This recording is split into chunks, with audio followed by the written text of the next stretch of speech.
Le naufrage du Titanic, le 15 avril 1912, restera dans l'histoire comme l'un des jours les plus horribles et les plus mémorables du monde. L'événement a choqué les gens du monde entier et tout le monde en parlait aux quatre coins de la planète. Les médias n'ont pas tardé à réagir et les articles sur le Titanic ont fait la une des journaux du monde entier pendant des semaines. Ce qui a rendu le naufrage du Titanic si extraordinaire, c'est qu'il s'agissait du plus grand navire à passagers du monde et qu'il transportait plus de 2200 personnes au moment de la catastrophe. Cela en fait la plus grande perte de vies humaines de l'histoire maritime. Pour aggraver les choses, les constructeurs semblent s'être porté la poisse en affirmant que le navire était si bien construit qu'il était insubmersible. Cette affirmation s'est avérée fausse lors de ce qui est devenu une perte de vie dévastatrice que personne n'aurait pu prédire. Le navire insubmersible a fait naufrage lors de son voyage inaugural. Cependant, ce qui a été trouvé dans l'un des derniers canaux de sauvetage du navire a fait l'objet de débats pendant des décennies. Avant de commencer, n'oubliez pas d'appuyer sur le bouton j'aime et d'activer la cloche de notification pour recevoir d'autres vidéos. Pour beaucoup de gens, la tragédie du Titanic est synonyme de mort. Et pour une bonne raison. Il semble que tout le monde savait qu'il n'y avait pas assez de canaux de sauvetage à bord du navire, mais on l'a quand même autorisé à quitter le quai parce que tout le monde croyait que c'était l'un des navires les plus insubmersibles jamais créés. Selon certains témoignages, les canaux de sauvetage du navire n'étaient équipés que pour transporter moins de la moitié des passagers à bord. Cela signifie que, sur les 2200 passagers, seuls 710 ont pu être sauvés. Qu'il s'agisse d'une négligence grave ou de pure paresse, le monde ne le saura jamais. À l'époque, les réglementations relatives aux canaux de sauvetage n'étaient pas aussi strictes qu'aujourd'hui. De nos jours, la loi exige qu'un navire transporte suffisamment de canaux de sauvetage pour accueillir toutes les personnes à bord. Et dans certains cas, le nombre de canaux doit être supérieur au nombre de passagers à bord. En 1912, il semble que c'était à l'armateur et au capitaine de décider du nombre de canaux à transporter. Il semble que l'on ait lésiné sur les canaux de sauvetage pour réduire les coûts et faire des économies afin que le Titanic soit prêt à partir plus tôt que prévu. Cette décision s'est avérée fatale, car d'innombrables hommes, femmes, enfants, personnes de classe supérieure et inférieure ont perdu la vie dans la tragédie. Tout cela pour économiser quelques dollars sur les coûts des canaux de sauvetage. Des situations comme celle-ci nous amènent à nous demander combien vaut réellement votre vie pour ces compagnies de croisière de luxe. Il est presque impossible d'imaginer l'horreur totale et l'émotion écrasante que les passagers à bord ont dû ressentir cette nuit-là. Ces personnes se trouvaient sur un bateau réputé insubmersible et cherchaient simplement à passer du bon temps ou à visiter un autre pays. Certaines personnes montaient à bord pour leur loisir, tandis que d'autres avaient des affaires à régler en Amérique. Quelle que soit la raison de leur présence à bord, rien n'aurait pu les préparer à ce qui allait se passer en cette soirée fatidique. Même s'il est impossible d'imaginer ce que ces personnes ont dû vivre, nous pouvons avoir un aperçu de leur vie en regardant les témoignages photographiques et les interviews qui racontent l'histoire de cette soirée traumatisante qui restera dans l'histoire comme l'une des plus graves catastrophes de tous les temps. Cette terrible soirée, où un iceberg imprévu a scellé le destin de plus de 1500 personnes. Environ un mois après l'incident, l'équipage du RMS Oceanic fait une découverte surprenante alors qu'il est en mer un soir. Au loin, un membre de l'équipage a repéré ce qui semblait être un petit bateau, naviguant sur les eaux libres. Alors qu'ils continuaient à s'approcher du bateau, ils ont commencé à réaliser que ce bateau n'était pas un vaisseau ordinaire. Il s'agissait d'un radeau de sauvetage provenant du Titanic qui avait coulé près de 30 jours auparavant.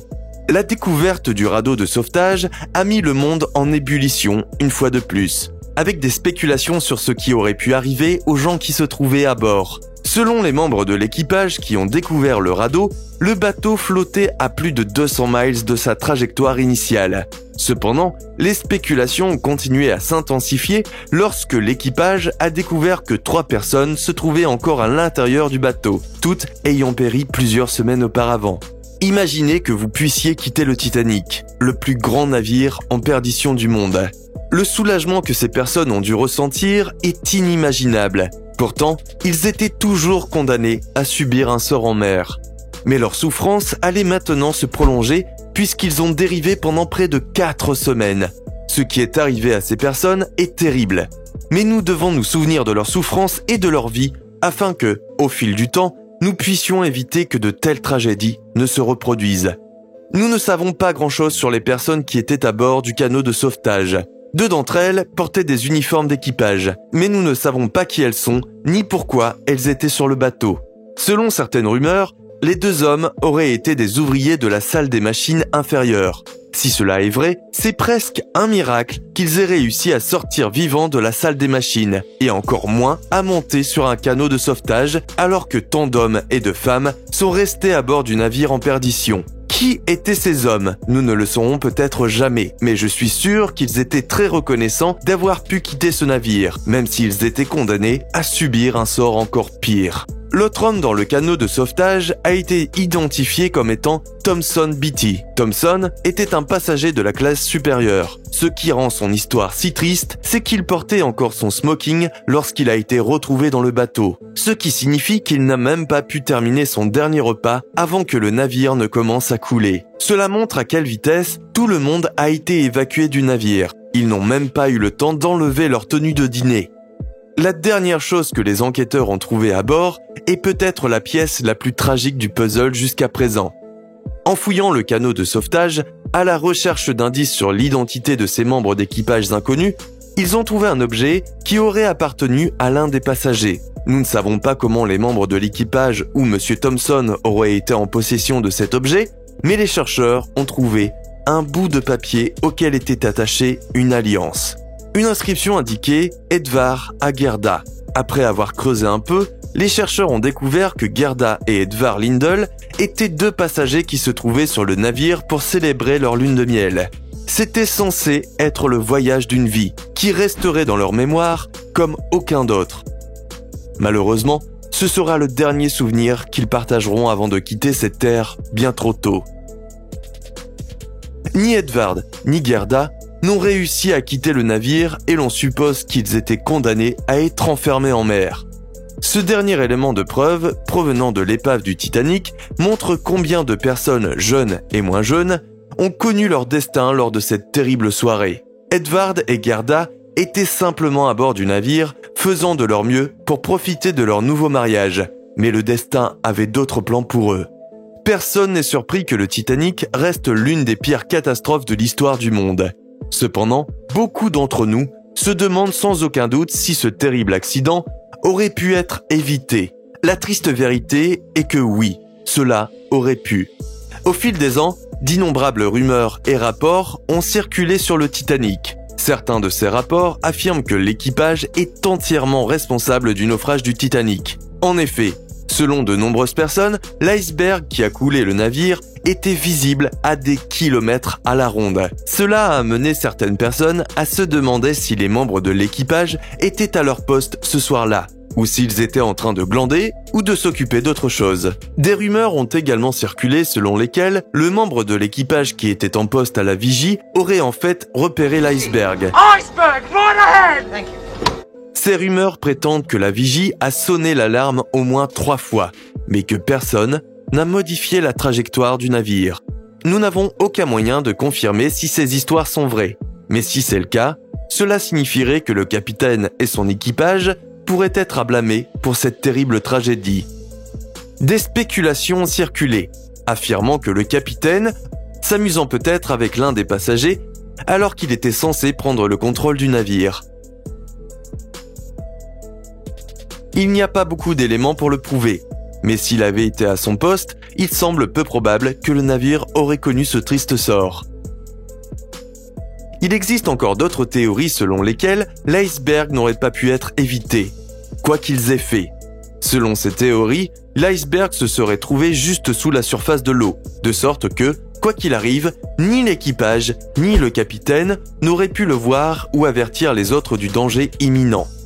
Si cela est vrai, c'est une honte remarquable de penser que, quoi qu'il arrive, Beaucoup de ces gens étaient condamnés dès l'instant où leurs pieds ont quitté la terre ferme.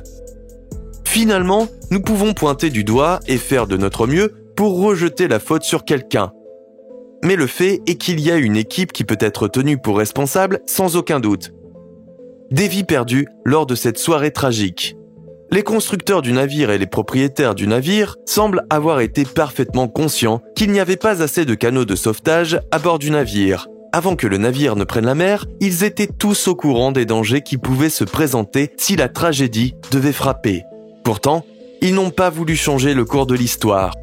Si les propriétaires avaient seulement été disposés à ouvrir leur portefeuille et à construire quelques canaux de sauvetage supplémentaires, la plupart des gens ne se souviendraient peut-être même pas du naufrage du Titanic, car pratiquement toutes les vies auraient pu être sauvées. Au lieu de cela, un grand nombre de personnes ont perdu leurs proches. Des familles ont été décimées. Tout cela au nom de l'économie de quelques dollars. C'est véritablement la pire tragédie du Titanic. En fin de compte, nos esprits seront probablement toujours remplis de plus de questions que de réponses. Nous nous demanderons constamment « et si ?» et ferons de notre mieux pour trouver une explication à l'horrible soirée qui a eu lieu en avril 1912. Heureusement, les vies de ces pauvres membres d'équipage et passagers n'ont jamais été oubliées. Dans les années qui ont suivi la tragédie, de nombreux musées du Titanic ont été ouverts à la mémoire de ceux qui ont perdu la vie ce jour-là. Ces musées servent à rappeler constamment que, quoi qu'il arrive, il ne faut pas mettre la vie des gens en danger pour économiser de l'argent. Aucune somme d'argent ne peut réparer les dommages causés aux familles de ceux qui ont subi une perte aux mains de ces hommes d'affaires cupides. Aucune somme d'argent ne pourra jamais reconstruire les terribles pertes de vies humaines qui ont eu lieu il y a plus de 100 ans, en 1912. Merci beaucoup de nous avoir regardés. N'oubliez pas d'appuyer sur le bouton j'aime et d'activer la cloche de notification pour recevoir d'autres vidéos.